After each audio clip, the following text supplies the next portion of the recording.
Chapter 17, Taking It to the Streets.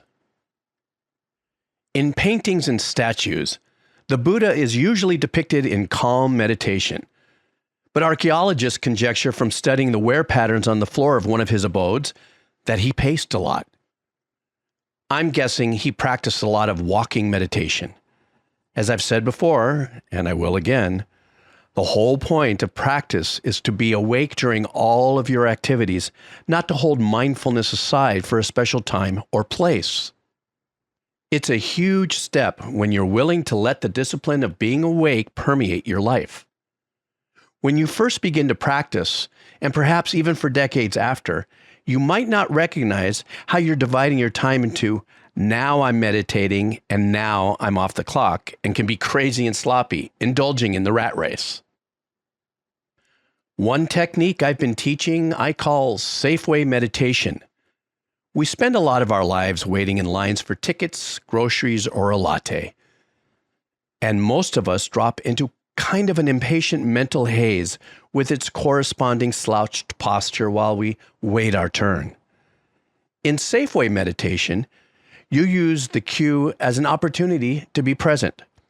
It's so simple yet amazing how it turns waiting time into aware time. It can help to allow a little smile on your face. There's always something of interest to be present for, like the person paying $5.86 in pennies and the steam coming off other folks watching that in line.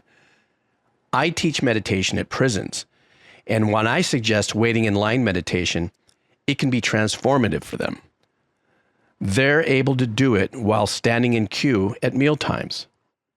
They have to cheat to fit in presence practice, which is no small accomplishment in the intense and noisy environment of prison life. The incessant noise of prison life is a punishment in itself. At other times, whether in a queue or just at random, become aware of your posture and do presence standing meditation. Stand up straight. Let the regal juices of upright posture flow. Notice what happens when you simply change your posture to that of more awake and alert. Be present in space. So nice. Let all the chatter go. Conspire against neurosis. Ask yourself, do I enjoy life more when I'm spaced out and rehearsing some complaint, or when I'm present and watching life dance? The brain says, choose option B, presence, because you're happier. And that sets up a synapse, which starts to reset your sense of what happiness is. Another form of this cheat is walking meditation. Slow down and become extremely present with each step. Become sensitive and aware of your body in space. So sensitive that you feel the turbulence your body creates in the air as you move. The formal practice of walking meditation is taught in many meditative traditions. Again, we normally walk without much attention to the process of the dance of shifting weight and falling into the next step. Mindful walking challenges one to bring exquisite awareness to the activity of walking. Precise formal walking meditation can flow into aimless wandering meditation. Immerse yourself in the movement of wandering and bring childlike wonderment to the act of moving around a defined space.